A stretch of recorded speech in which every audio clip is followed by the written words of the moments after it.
Labdien visiem! Man ir liels prieks šodien būt kopā šeit ar jums webinārā Mana alga.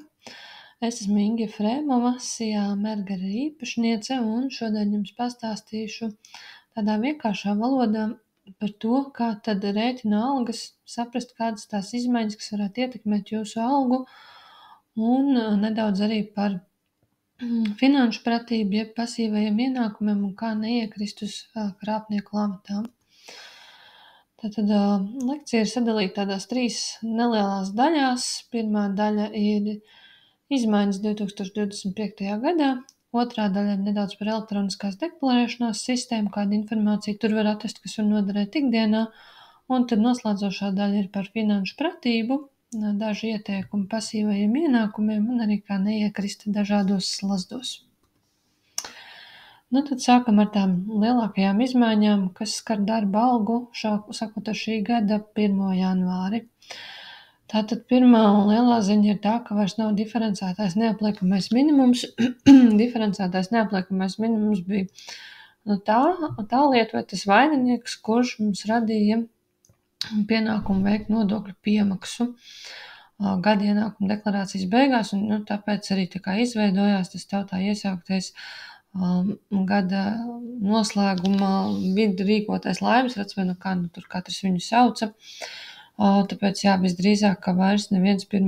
martā nakts vidū nemēģinās iesniegt šo te gada ienākuma deklarāciju, jo vairs nav diferencētais neapliekamais minimums, un līdz ar to arī mazāk iespēja, palikt parādā valstī. Tad vēl viena lielā izmaiņa tā, ka 2025. gadā neapliekamais minimums ir 510 eiro. Ņemot vērā, ka nav šīs diferences, tad pilnīgi visiem darba ņēmējiem tas ir vienāds, visiem ir 510 eiro mēnesī. Tā kā ik katram no mums neatkarīgi no algas lieluma. Tad ir mainījušās arī iedzīvotāju ienākumu nodokļu likmes. Ja tādā standarta gadījumā mums iepriekšējos gados bija 20% tajā vietā, kur ir iesniegta algas nodokļa grāmatiņa, un 23% kādā citā darba vietā, tad tagad ir tikai viena likme, kas ir 25,5%, un tāda ir visās darba vietās. Tad tā arī varbūt viena lieta par tām gada ienākuma deklarācijām, ka mēs zinājām, ka ja mums tas aldziņš ir neliels un mēs strādājam vairākās vietās, tad otrajā vietā maksājot 23%, mēs zinājām, ka 3% mēs tā kā krājam tādā valsts cūciņā, un gada beigās tad mēs viņu atgūsim. Šī lieta arī vairs nebūs, kas varbūt daudziem nebūs tik patīkam, kā tā pirmā ziņa, ka nav iespējams palikt parādā, tad būtībā arī valsts jums nepaliek parādā. Tad nav mainījies tas, ka ir arī ienākumiem, kuri pārsniedz 105 300 eiro gadā iedzīvotāju ienākumu nodokļu likme 33%. Tāda jau bija, vienīgais ir paaugstināts šis slieksnis uz 105 300 eiro gadā. Visdrīzāk reti, kuru no mums šī likme skars, un tad vēl ir arī papildu likme 3% apmērā, kas tiek piemērot ienākumiem virs 200 000 eiro gadā. Šī gan mūs varētu skart, noteikti, ka tālāk vēl uz priekšu pastāstīšu, kādās situācijās tas var skart, bet tie arī būs ļoti reti izņēmumi gadījumi, tā kā satraukumu nav pamata, ka jūs varētu palikt parādā valstī. Tad noteikti, ko vēl vajadzētu ņemt vērā, kas varbūt ne tik ļoti ir saistīts ar darba algu, bet kredītiestādes un dažādu maksājumu pakalpojumu sniedzēji sniegs informāciju valsts ieņēmuma dienestam par skaidras naudas darījumiem, sākot no 700 eiro kopsummā.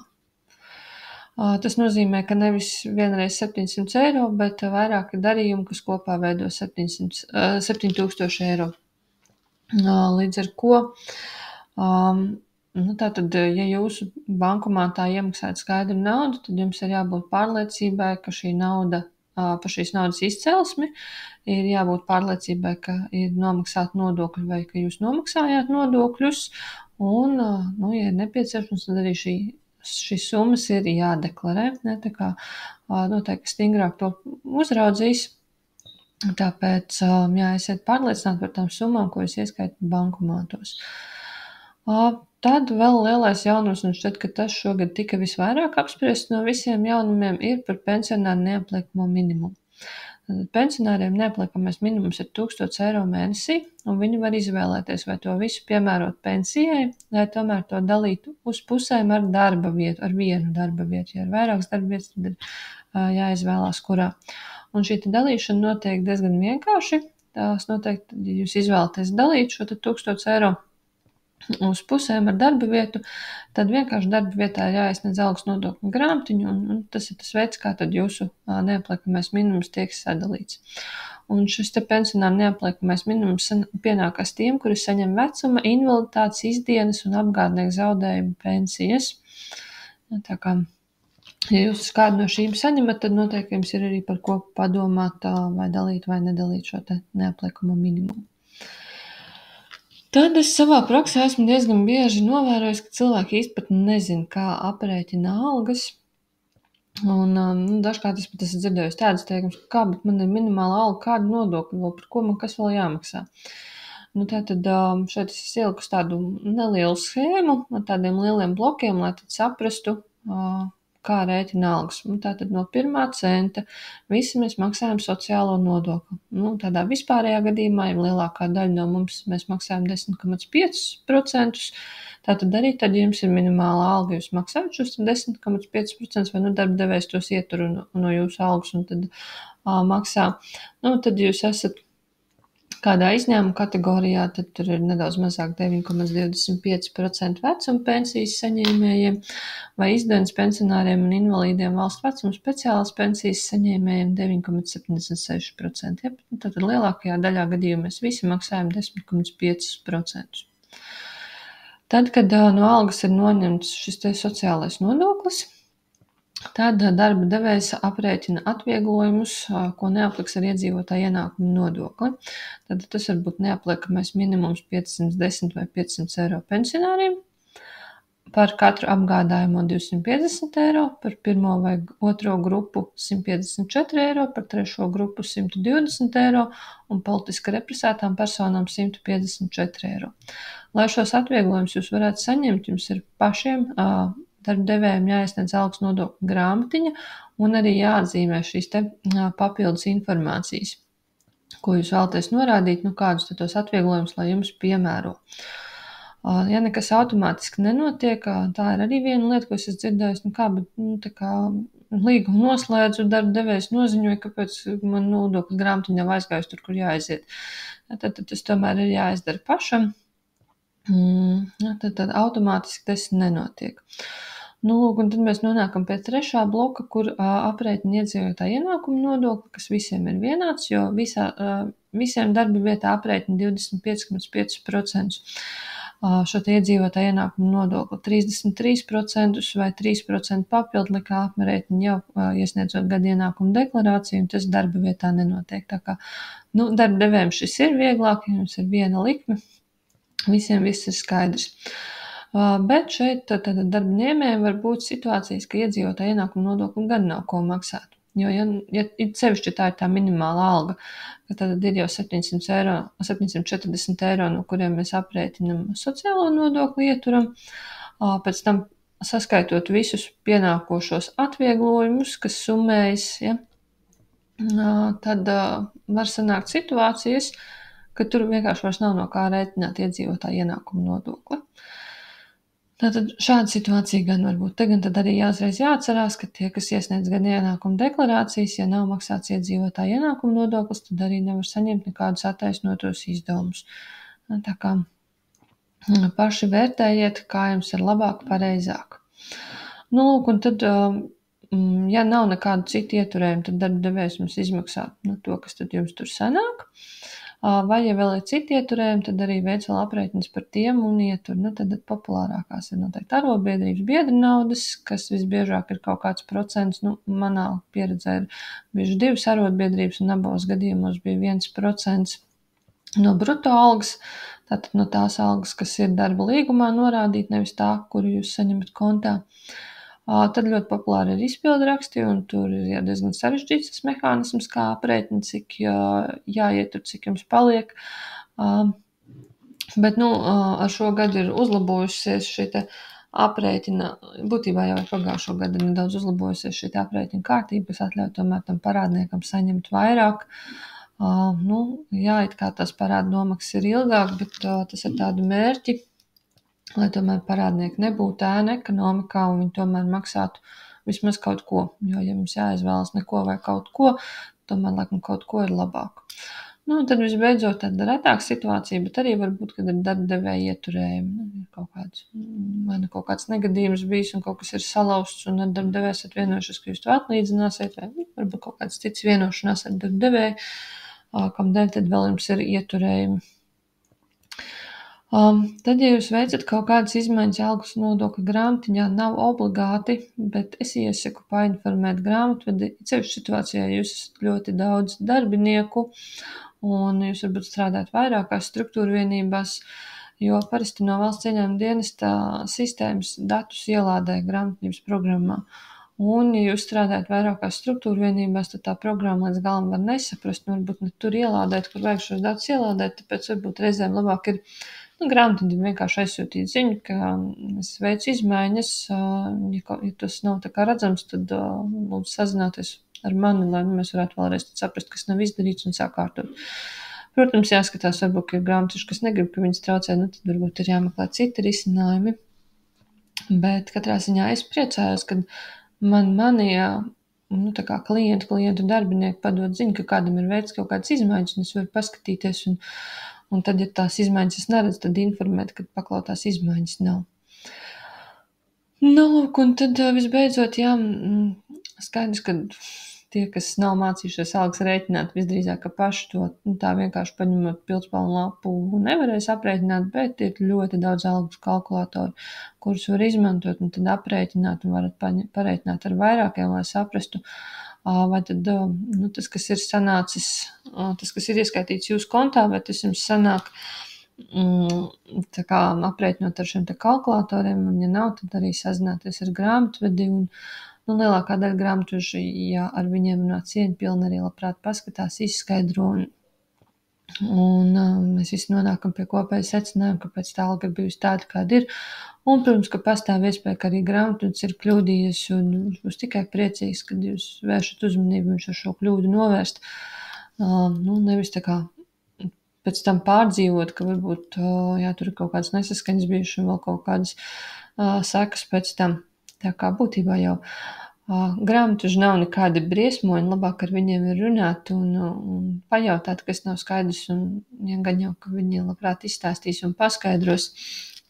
Jo šī ir arī viena lieta, ko es esmu savā praksē pieredzējusi, ka agrāk strādāju tādā lielā iestādē, kur man bija daudz darbinieku, un tagad viņi zina, ka es tur vairs nestrādāju, bet vēl joprojām lūdzu padomu man, nevis tam grāmatvedim, kas tagad tur strādā.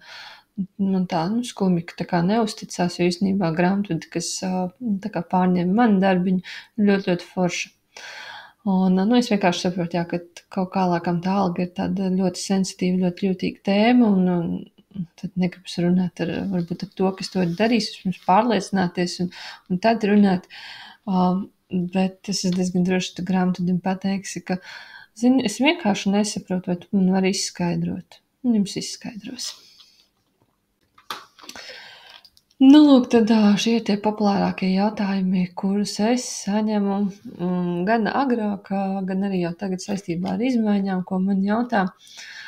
Ko tad darīt? Kur iesniegt algas nodokļu grāmatiņu? Tad šis te atbildes nav viennozīmīgas. Noteikti jums ir jāpavērtē, vai tās jūsu situācijā der, bet lielākajā daļā gadījumu tiešām šīs atbildes ir tādas. Tātad jautā, kur iesniegt algas nodokļu grāmatiņu darba vietā ar lielāko algu. Protams, ka var būt situācijas, kad varbūt ir izdevīgāk darba vietā ar mazāku algu, iespējams, ka tur darba vietā ir kādi bonusi, kas tieši ir atkarīgi no algas nodokļu grāmatiņas, bet lielākajā daļā gadījumu vislabāk iesniegt darba vietā ar lielāku algu, jo tad jums tur piemēros visu neapliekamo minimumu un saņemsiet uzreiz vairāk jau savā kontā. Tad nākamais populārais jautājums, kuram no vecākiem apgādībā likt bērnus? Tad ja ir viens bērns, tad es teiktu tā, ka to liekam vecākam ar lielāko algu. Ja ir vairāki bērni, tad skatāmies vai tad dalīt uz pusēm. Jā, bet tad veselos bērnos ekstremitātes nevar nodalīt. Tiešām veselos bērnos, ja ir 2 bērni, tad katram vecākam pa vienam, ja ir 3 bērni, tad atkal skatāmies katram vecākam pa vienam, tad kuram ir lielāka alga, tam tad šo te 3. bērnu. Vai ja kādam vecākam ir ļoti liela alga un otram ir stipri maz, iespējams, ka tad izdevīgāk tomēr visus 3 bērnus likt vecākam ar lielāku algu. Un tad šeit arī droši vien kalkulators var būt tas, kas jums palīdzētu saprast, kā tad ģimenes budžetā vairāk saņemt tagad, nevis iesniedzot gada ienākumu deklarāciju. Tad nākamais jautājums, vai visu rādīt darba devējam? Tad tas jums pašam ir jāizlemj, vai jūs vēlaties vai jūs nevēlaties, bet jā, ir iespēja darba devējam nerādīt informāciju gan par bērniem, gan par invaliditāti. Un šo te pārmaksāto nodokli, ko jūs nebūsiet saņēmuši gadu laikā, atgūsiet iesniedzot gada ienākumu deklarāciju. Tad tas ir sākot ar nākamā gada martu. Te gan jāatcerās, ka, piemēram, par bērniem var saņemt papildus atvaļinājumu dienas, un darba devējiem tad vajadzētu kaut kādā pierādāmā veidā zināt, ka jums šeit bērni ir. Tas gan nenozīmē, ka no algas nodokļu grāmatiņas darba devējs to nolasīs, jo tur ir atkarīgs arī no bērnu vecuma. Tāpēc droši vien, ka būs jāiesniedz bērnu dzimšanas apliecība, bet ja jūs nebūsiet norādījis, ka jums ir bērni algas nodokļu grāmatiņā, tad ļoti iespējams, ka darba devējs jūs pat neuzrunās par šo jautājumu, jo viņš vienkārši to nezinās. Tā kā paši pavērtēt obligāti nav, kā gribam tā daram, bet saprotam, ka darba devējs tad mums var sniegt kaut kādu informāciju tikai tad, ja viņš to zina. Tad vēl jautājums, šogad tas ir populārs jautājums, kā rīkoties pensijas saņēmējiem ar to viņa pensionāru neapliekamo minimumu. Tad tādi 3 varianti, kā padomāt. Ja pensija ir liela, bet alga maza, tad nodokļu grāmatiņu labāk darba vietā neiesniegt un visu neapliekamo minimumu piemērot pensijai. Ja pensija ir maza un alga liela, tad visdrīzāk izdevīgāk ir šo te neapliekamo minimumu dalīt uz pusēm. Savukārt, ja pensija un alga ir līdzīgas, arī tad visdrīzāk izdevīgāk ir dalīt uz pusēm, bet te jāskatās, cik ir liela tā pensija, jo iespējams, ja pensija ir pār 1000 eiro, tad arī tam vairs nav īsti nozīmes. Vienalga, rezultātā nodokli sanāks maksāt vienā vai otrā vietā, un tad tam īsti nav nozīmes, kurā vietā. Bet tādā vispārīgā gadījumā gribētu teikt, ja pensija un alga ir līdzīgas, tad nodokļu grāmatiņu iesniedziet arī darba vietā un daliet šo te neapliekamo minimumu uz pusēm. Tad tāds negribu palikt parādā, ko darīt. Šis ir top jautājums katru gadu martā, jo kāds ir uztaisījis gada ienākumu deklarāciju un tur ir parādījies sarkans loks ar kaut kādu summu, kas jāpiemaksā. Tad tā labā ziņa, ka 2025. gadu saņemot tikai algu, tādā vispārējā gadījumā palikt parādā nav iespējams. Alga ir jābūt ļoti lielā, ja tā iespēja tomēr rastos, bet būtībā tas nav iespējams. Un saņemot kaut kādas lielas neplānotas ienākums, tad ir jāvērtē, vai tie gada kopēji ienākumi nepārsniegs tos 200 000, kas varētu būt, piemēram, lēmes loterijā, nekustamā īpašuma pārdošana, tad iespējams, ka vēl ir tie 3% jāpiemaksā, bet, tā teikt, uz priekšu tur neko darīt nevar, jo kādreiz tur varēja ieķeksēt, izķeksēt, tad nepiemērot neapliekamo minimumu vai piemērot 23% iedzīvotāju ienākumu nodokļu likmi, tad šādas iespējas vairāk nav, un tad būtībā jums vienkārši jāsaprot, ja jums tie ienākumi pārsniedz tos 200 000, tad tos 3% būs jāmaksā, un tie būs jāmaksā iesniedzot gada ienākumu deklarāciju, un tas, ko es jums varbūt varu ieteikt, negribas to palikt parādā sajūta, tad iespējams var atvērt krājkontu un šos 3% ieskaitīt krājkontā, un tad, lai viņi jums gaida to martu, kad jūs viņus samaksāsiet, pie viena būsiet tur vēl kaut kādu procentiņu uzkrājuši naudu, kas jums paliks, tā kā jums, un neradīs varbūt tik ļoti to paliku parādā sajūtu. Un tad vēl jautājums, vai es atgūšu samaksātos nodokļus. Tātad situācijā nekur nav iesniegta algas nodokļu grāmatiņa, darba devējiem nav informācija par papildus atvieglojumiem, tad pavisam noteikti jūs viņus saņemsiet. Saņemsiet arī tad, ja jums ir kaut kādi attaisnotie izdevumi. Šeit gan mēs jau dzirdam, kā tiek runāts par to, ka šādu attaisnoto izdevumu iesniegšanu vajadzētu izbeigt. Kaut kādā ziņā es noteikti gribētu tam piekrist, jo es apzinos, cik milzīgs darba sloks ir pārbaudīt tās mums visu iesniegtās gada ienākuma deklarācijas un pēc tam tā naudiņu skaitīt uz priekšu atpakaļ.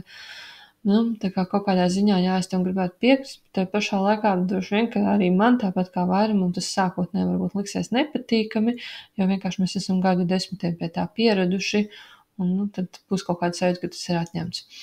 Bet vismaz par šo gadu, nākamgad vēl noteikti, ka varēs iesniegt informāciju par attaisnotajiem izdevumiem. Un tā kā ir vērts tos čekus krāt un iesniegt vidā.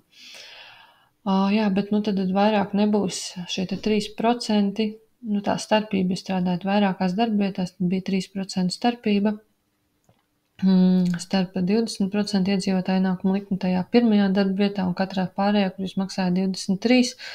Tur kopā beigās nebija liela alga, tad vienalga jūs dabūjāt gadu beigās atpakaļ, tad šī situācija vairs nebūs. Tad nedaudz par algas nodokļu grāmatiņām. Jāsaka, ka ar visu to, ka jau kopš 2014. gada tās ir tikai elektroniski, es vēl joprojām saņemu jautājumus par to, kur tad to papīra grāmatiņu nest. Laiku pa laikam vēl kāds man ir pajautājis, vai kāds man teica, man mājās ir, kur viņi jānes. Tātad, ja ir mājās, tad nekur glabājam kopā ar visiem dokumentiem. Līdz mūža galam, tad vismaz līdz pensijas saņemšanai, ja tur ir kaut kāda informācija, ko vēlāk vajadzētu pierādīt, lai tā tad tur ir. Bet visādi citādi algas nodokļu grāmatiņa ir EDS-ā, tad vidu elektroniskās deklarēšanas sistēmā, kur mēs varam piekļūt ar saviem bankas datiem un iesniegt algas nodokļu grāmatiņu, tur, kur mēs vēlamies ieķeksēt visu vajadzīgo informāciju, redzēt to, kāds ir mūsu mēneša neapliekamais minimums, ja šogad visiem ir vienāds, ir iespēja paskatīties arī iepriekšējās darba vietas. Tad iespēja iesniegt informāciju par apgādājumiem, ja? Tas viss ir tagad digitāli. Un katram pašam tas ir jāizdara automātiski, tas nenotiek. Tā. Tad, ko mēs vēl varam EDS-ā atrast? EDS-ā mēs varam atrast informāciju par darba periodiem un nodokļiem, un šajā vietā ir darba vietas un nodarbinātības periodi. Ja mēs te runājam par algu, tad dažkārt lai palielinātu algu, mēs tad piesakamies vai vēl kādā citā darba vietā vai plānojam mainīt darba vietu. Mums ir nepieciešama informācija, ko salikt savā CV. Reti kurš ir tāds cilvēks, kurš tiešām visu savu darba gaitas mēģina regulāri pierakstīt CV. Varbūt tie, kas aktīvi lieto kādus sociālos tīklus, tad varbūt, ka tur ir šī informācija ieķeksēta. Bet man ļoti patīk, ka šo informāciju ir iespējams saņemt valsts ieņēmuma dienestā. Tad ir visas vietas, kuras esmu strādājusi, tās ir par mani informāciju iesniegušas, un es varu redzēt, no kura datuma līdz kuram, kuras es strādāju. Šeit gan es aizkrāsājusi ciet, detaļas, atstājusi tikai to, ka jo tā ir mana informācija, kas es strādājusi, vai es vēl pašlaik strādāju vairākos SIA. Es esmu strādājusi tehnikumā, kādā pārvaldē un arī kādā fondā. Tātad visu šo informāciju jūs tur varat atrast, un jums jāsagatavo CV, tad šis var būt lielisks palīgs, kas jums atgādina, kur jūs esat ko darījuši kaut kad iepriekš. Tad par gada ienākumu deklarācijām pieļauj, ka viena liela daļa, vismaz tāpēc vidu publiskotajiem datiem varam secināt, ka viena liela daļa Latvijas jau to ir izdarījuši. Visdrīzāk tie, kas nav pašnodarbinātie, tad tiem, kuriem ir tikai darba alga, kas jau ir paskatījušies, kāds tur cipars senāk. Es aicinu attaisnotos izdevumus nekrāt kaut kādā mapītē, tos daktaru čekus vai par mācībām bērniem, kaut kāds ziedojums, bet tajā brīdī, kad viņi ir izstrādāti to kā ieradumu un jau laicīgi pievienotu dokumentu, un tad gada beigās, pareizāk sakot, martā, jums vairs tur nebūs jātērē laiks, viss jau būs izdarīts, un viss būs pievienots un nekas nepazudīs, jo, tas ir tas, ko es atkal redzu ar saviem klientiem, ka pēkšņi atrodās tur pirms 2 gadiem kaut kāds čeks un tad nes un jālabo, un tā labošana ir gan laikietilpīga, un tur ir jāpievērš uzmanību kaut kādām niansēm, un beigās nesalabot nepareizi. Tāpēc labāk ir, tad, kad man tas čeks ir, es to izstrādāju par ieradumu jau iet savā vidu EDS un vienkārši viņu tur pievienot. Tad arī gada ienākuma deklarācijas sagatavošana. Pieļauju, ka lielākā daļa paši ar šo tiek galā, jo būtībā te viss ir tik ļoti automatizēti. Mēs vienkārši nospiežam sagatavot, izvēlamies, vai mēs to gribam darīt detalizēti vai vienkāršoti. Visbiežāk jau vienkāršoti. Un sagatavo, un tur jau parādās informācija. Mēs varam apskatīties, vai ir iekļuvuši visi čeki, kurus mēs vēlējāmies, lai tur iekļūst, un viss darbiņš ir padarīts. Tieši tik vienkārši, ko sīkāk tu tā kā neplānoji stāstīt. Un mēs esam nonākuši pie mūsu lekcijas 3. daļas par pasīvajiem ienākumiem.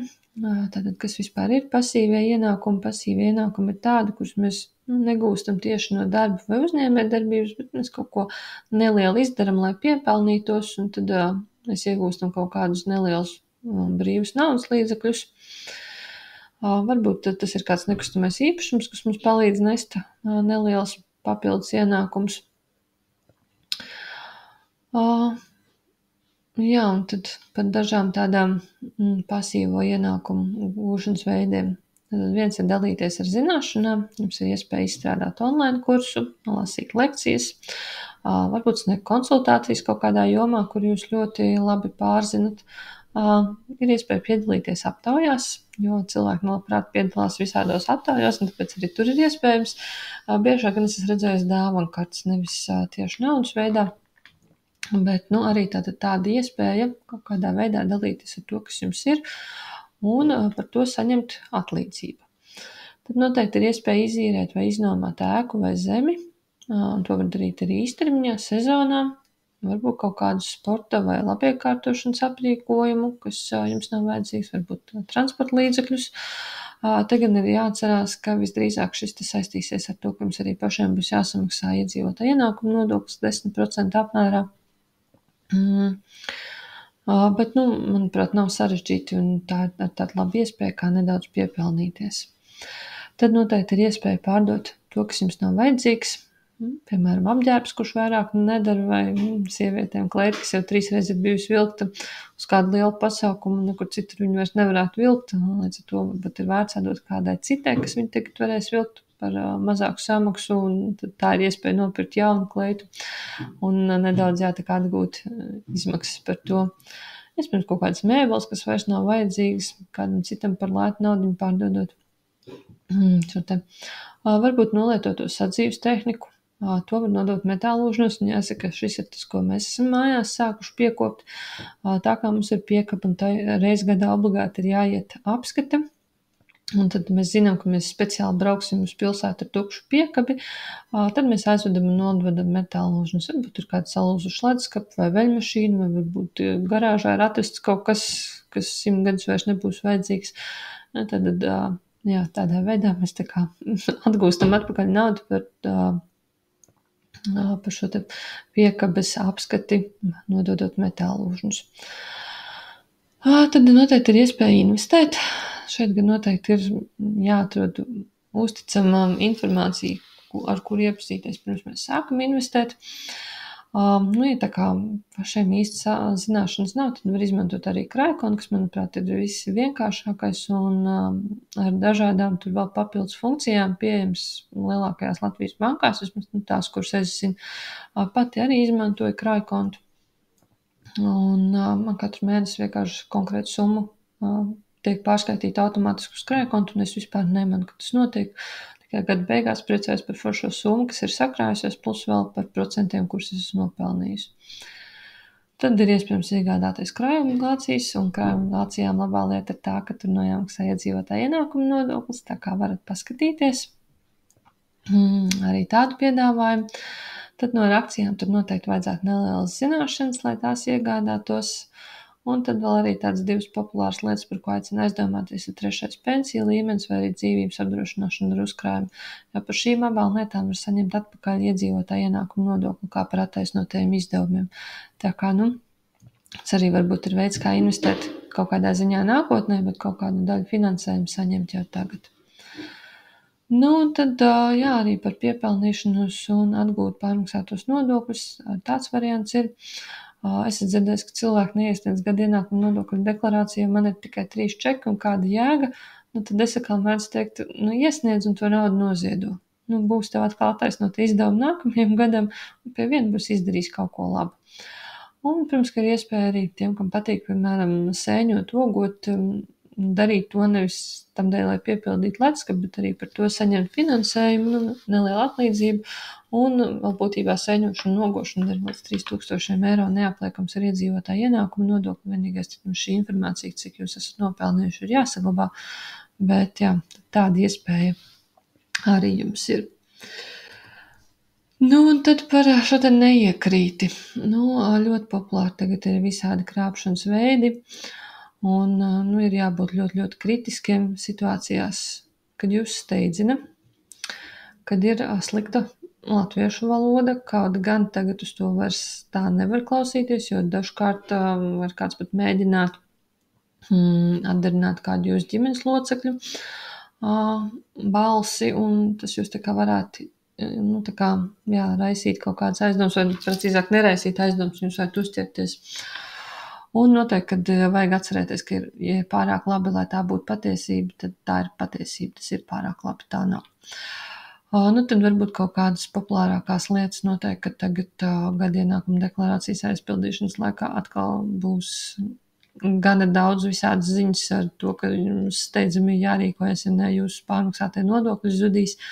Valsts ieņēmuma dienests privāti jums šādu ziņu nesūtīs. Vienīgais, ko jūs varat saņemt e-pastā, ir informācija, ka jums EDSā ir atnākusi vēstule, un tad tur ir tā informācija. E-pastā šādu ziņu jums vienkārši neatsūtīs. Tad tā jau ir krāpšana. Tas, ko es vēl ļoti bieži redzu, ka ir kaut kādas darba sludinājuma piedāvājumi, kurā ir ļoti maz informācijas, bet sazinies ar mani, ja grib zināt vairāk. Visdrīzāk tas ir kaut kas no sērijas pārāk labi, lai būtu patiesība. Un tur vēl tas jau tā kā arī var novest pie tā nākamā, nekļūt par naudas mūli. Tad kaut kādā veidā noziedzīgi iegūt līdzekļu legalizēšana, ka, piemēram, jūs savā norēķinu kontā saņemat citas personas naudas līdzekļus. Te arī varētu būt tas no tā darba sludinājuma, ka jums ir tikai, 3 reizes nedēļā jāatver e-pasts un 1 reizi nedēļā jāveic pārskaitījums, un jums par to samaksās neiedomājami liela naudas summa, bet tā kā lielākā daļa no tā ir jāpārskaita. Tad, šis tad ir tas klasiskais naudas mūļa gadījums, ar kur jūs varat iekrist. Te vēl esmu dzirdējusi, gan ne tagad, kaut kad agrāk es dzirdējusi arī par spēlītēm, kurā arī spēlēm uz reālu naudu piesaist savu kontu, tur iegriez kaut kādu laimes ratu un gandrīz vienmēr kaut ko vinnē, bet jāpērk kaut kādu tur tie kredītiņi, ko jūs tā kā to naudiņu tā kā sniedzat atpakaļ, bet sanāk tā, ka vienmēr ir tā sajūta, ka es esmu nedaudz plusos. Nezinu, vai tagad vēl tāds ir, agrāk es šādi dzirdēju, paskatieties, varbūt drīzāk jūs jauniešu kādu spēlīti spēlē, varbūt, ka tas vēl joprojām ir aktuāli. Un tad ļoti bieži, kad mēs runājam par algām, par vispār pasīvajiem ienākumiem, par finanšu plānošanu, man jaunieši saka, viss no šodienas vairs nevienas bulkas. Un viņi kļūst par tādiem kā krāšanas fanātiem, ka viņi domā, ka viņi taupīs katru centu, vispār vairs nekādām izklaidēm neatvēlēs naudu sevis lutināšanai nekādā gadījumā un pirks tikai visu to lētāko. Tā arī sev nevajag darīt pāri. Vienkārši jūs tēriņiem ir jābūt tādiem apzinātiem. Bulciņa katru dienu noteikti nav vajadzīga, bet svētdienā iespējams, ka viņa tieši ir vajadzīga. Tad tāds apzināti lēmumi un nekļūt par tādu krāšanas fanātu. Mums varbūt ir dzīvē situācijas, kad ir jābūt krāšanas fanātam, bet tas ir kaut kāds brīdis, apzināts lēmums, kāpēc mēs tagad tiešām taupam tik, cik varam, bet pēc kaut kāda brīža tomēr dodamies tālāk jau normālā tā kā gaitā. Nu, lūk, kā neiekrist, tādi daži padomi. Tātad apdomājies, neuzķeries uz steidzinājumiem.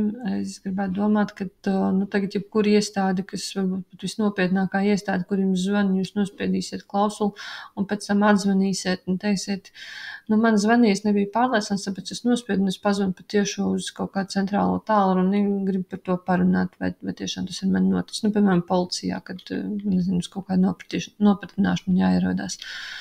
Visdrīzāk, kad, ja būs jums šāds te aicinājums kaut kur doties un jūs tā kā paši izrādīsiet interesi, tad arī neviens jums nepārmetīs, ka jūs būsiet nospiedis klausuli, jo tiešām uz nekādiem steidzinājumiem, ātru rīcību nevajag paļauties, apdomāties un tad saprast, kā es varu šo lietu atrisināt, bet tādā veidā, ka es tā kā esmu tas, kurš inicē, nevis, ka mani kāds kaut kur steidzina.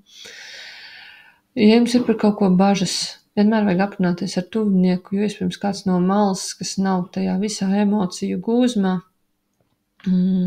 spēs saprast, nav taisnība. Arī ar kādu profesionālu var parunāt, kā jums šķiet, atnāca tāds ēpasts, ka varu tūlīt pazaudēt nodokļus, pajautājiet savam grāmatvedim, kā ir, varu pazaudēt. Grāmatvedis teiks, ja tas nav ēdēsā šī ziņa, bet ir ēpastā, tad tur nav ko reaģēt. Tad, kā es teicu, varat sazināties pa oficiālo norādīto kaut kādu kontaktinformāciju, nevis to, ko jums tur kaut kādā ēpastā atsūta, vai kur tur jāklikšķina uz saiti, lai pārliecinātos, ka tā ir taisnība, bet drīzāk ar kaut kādiem Google meklētājiem vai caur paziņām nonāk pie kaut kādas oficiālās kontaktinformācijas un tad sazināties tādā veidā. Visu informāciju pārbaudiet, pameklējiet, iegūglējiet un iegūglējiet vairākās vietās, neuzķerieties uz to, kad iegūglējot kaut kāda lieta parādās pirmajā lapā un nekur tālāk, tā kā nepaskrulēt. Papētiet vairāk, jo pagājušā gada nogalē arī bija Citadela bankai, ka bija krāpnieki uztaisījuši vizuāli līdzīgu mājaslapu kā Citadela banka, bet tā nebija Citadela. Tā kā noteikti paskatieties, esiet vērīgi, visu izlasiet un tad tikai rīkojieties. Un, ja tomēr kaut kas ar jums no šī visa nelāgā ir atgadījies, tad nekautējieties vērsties pēc palīdzības un padoma. Un, nejusties vainīgam, jo tās iespējas, kā ar mums var manipulēt, tagad ir tik daudz un tik plašas, ka pat profesionālam ir ļoti liela iespēja uzķerties, tāpēc nevajag justies kā mazam muļķītim, bet iet un teikt, forši sanāca arī ar mani un visiem citiem izstāstīt, lai pārējie neiekrīt un lai pārējie var mācīties no jūsu kaut kādā ziņā kļūdas. Un savu lekciju vēlos beigt ar Ketrīnas Widenhornas, kas ir britu žurnāliste, tādu domu graudu, noskaidro, kas tev patīk vislabāk un atrod kādu, kas tev maksā par tā darīšanu. Es gribētu teikt, ka šis tā ļoti piestāv darba algai, darīt to, kas mums pašiem patīk, un tad arī tā alga būs patīkama un patiks. Es ceru, ka jums šī lekcija bija noderīga, kā atradāt kaut ko interesantu sev, un tiksimies citos pasākumos.